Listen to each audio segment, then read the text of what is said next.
What up, y'all? Happy Thursday.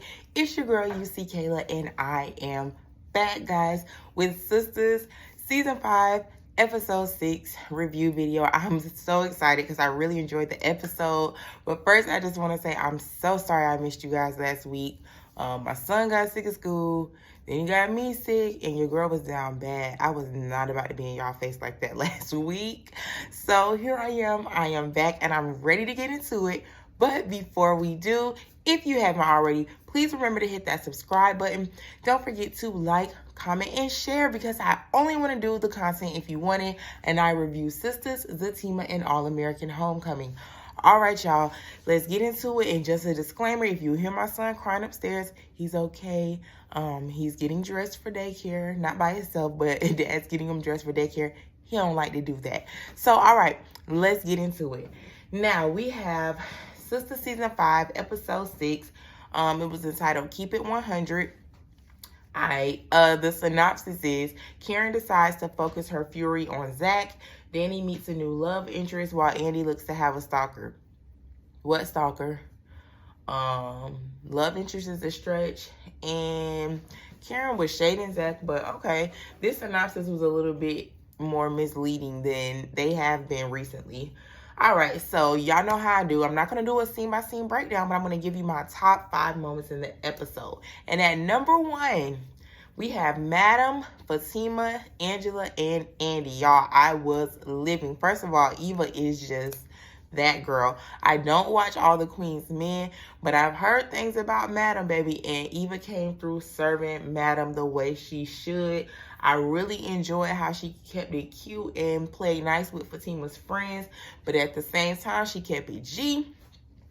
Andy was cute, even though she's so street, right? Andy's universally street, but she didn't understand what Fatima and Angela were trying to say about Madam. People got mad at Angela last night, but I didn't mind Angela, spilling the beans to Madam and their little girl talk exchange because Fatima be trying to save people that don't need to be saved sometimes. And I wasn't mad at Angela. Like, all right, let's put it out there. Now, part of Angela putting it out there was her being skeptical of Zach. That's her business. She need to still be worried about Bryce on that end. But as far as her getting Madam involved with Miss Deja, which brings me to the second half of my favorite moment, because that was still kind of one scene. Deja was shaking in her boots, honey. Deja was shooketh. Deja got me about to go hurry up and start watching all the Queen's Men to see what she was so scared about. You know what I'm saying? So I thought that was wonderful because Deja deserves it. Deja and Hayden are those type of people who just, you've been told to stop, you've been threatened, you've been physically touched, they still will not stop. So hey, it is what it is. All right, y'all, moving on to number 2, my second favorite moment of the episode. And this is not in any particular order, it's just the way it came into my mind. Andy checking Robin, aka Willie Earl, because he was Willie Earl last week. and y'all would have to watch the Jazz Man's Blues on Netflix to understand that reference. But the way he was coming at Andy last week, baby, he turned into Willie Earl. Then he wanted to turn back into Robin when he realized that he was wrong and shouldn't have been listening to Gary. Which, Robin, you smarter than that. You know that Gary don't like you. He be trying to sabotage you. So why would you even go for that? Even though Gary wasn't lying, he shouldn't have took Gary's word for it. They shouldn't even have been talking about it. The whole conversation was lame because kissing and telling, dudes talking about what they done with women and stuff, that is lame to me. But yeah, Andy, she checked him. She kept it cute. I didn't like the fact that the only reason why Robin really is upset, well, y'all tell me in the comments, let me know what you think. I think the only reason Robin was really upset is because Paris is a janitor. Because Robin came into Andy's picture knowing he wasn't her man, knowing Andy had a man. That wasn't an issue with him before. He was cool. He done had a whole threesome. He had literally shared this lady with somebody else at the same time. But you mad about Paris? No, you think Paris is beneath you, which is classist and egregious. And y'all gotta watch Girlfriends to understand that reference. And I'm not here for it. But Andy is also classist and egregious as well, because why was she treating Paris like that? She should have been way more gracious to Paris. Paris is right now is the realest dude you're dealing with, Andy.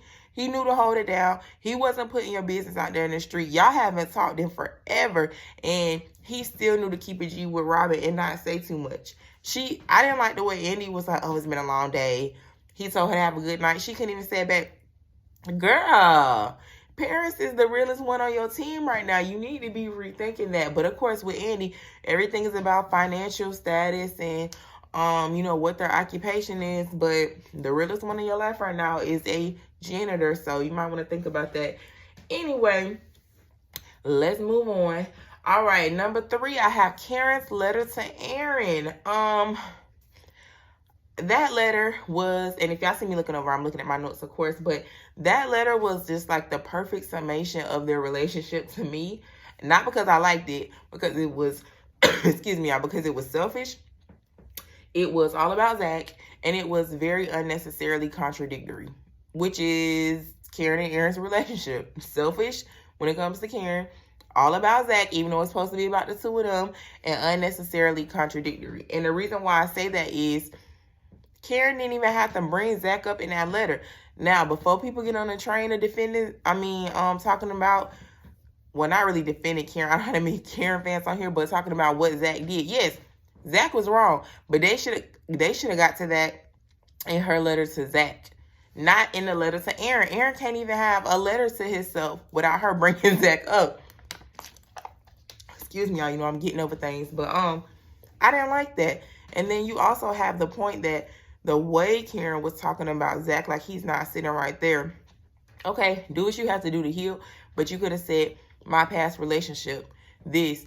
It's a way to phrase things, and then you're going to try to preference her letter to Zach, even though we didn't get into it, by saying this is not a personal attack. I know that letter is going to be a straight up personal attack, because her letter to Aaron was a personal attack. Like, what are we talking about? And then she be talking in circles when it comes to Aaron. Just say your wife's suicide traumatized me. First of all, I got with you to try to make Zach jealous. I really wasn't feeling you like that because you're not my type. Even though you're a really nice guy, I've learned to admire you. Then when I thought I could be feeling you, your wife's suicide traumatized me, and I'm still not over it, and I don't know if I can get past that, which is understandable. And now that we're in this situation, I just want to try to get through it. But we probably not going to be together like that unless I can learn to heal and get over the things that I've been through in the past. That's it. Karen be doing the most, and she doesn't take accountability for herself, and she hasn't acknowledged any of the drama that she's brought to her own life by, I pursued you when I shouldn't have. I was trying to get back at Zach and I shouldn't have. You know what I'm saying? She did say she used him when she didn't mean to. But other than that, it was all about Aaron not being it and Zach. And it's just typical Karen, but it is what it is. At least she said she used them. Moving on, at number 4, we have Danny's weird new love interest, the meetup she had with that guy. Now, first of all, Danny, he was already acting weird at the bar when he was talking about get his ID out his pants and stuff like that, and y'all wasn't even on that type of time. It wasn't that type of chemistry even. The fact that you still brought this man back into your home, that's what I don't understand about how Tyler Perry writes Danny's character. For her to be so into women being empowered, being safe in her own space, and things that she said like that to Preston. Why do you have this man back in your house in 30 seconds after meeting him when he was already being a weirdo at the bar? Like, make it make sense. You don't know this man from a can of paint. Then that whole little interaction was just cringy. I was just like, I had secondhand embarrassment for like 15 minutes after the fact because that was just cringy. It's just not a good look, and I know this is not going to go well for Danny. And again, her and Karen, they put themselves in situations and then be looking crazy. So there we have it. At number 5, I have, sorry y'all, I have Fatima actually coming to the meetup. Even though we didn't really get to get into it, it was literally the last, Tyler's really so trifling. It was the last couple seconds of the episode. We did get to see that Fatima came over, and I'm happy for that because Karen has to respect the relationship. In order for her to respect the relationship and know that it's real for real and not just to y'all, Fatima going to have to be more on her face. I know she's been trying to give her time to heal. I know she's been trying to give her time, but if the light switch is going to come on in her head, Fatima got to start putting it out there with Karen. And I don't even, excuse me, I don't even think that Fatima being there is going to change what Karen is going to say. Hopefully it's going to change how she's going to say it, because like I said, from the way she did that letter with Aaron, that was about to be a straight up bash session for Zach. So maybe this will make her rephrase and reel it back and just stay focused on the topic at hand and trying to heal herself versus trying to blame everything on Zach. But we'll see next week. Obviously, the trailer was good. Basically, we're going to see them actually have the meeting.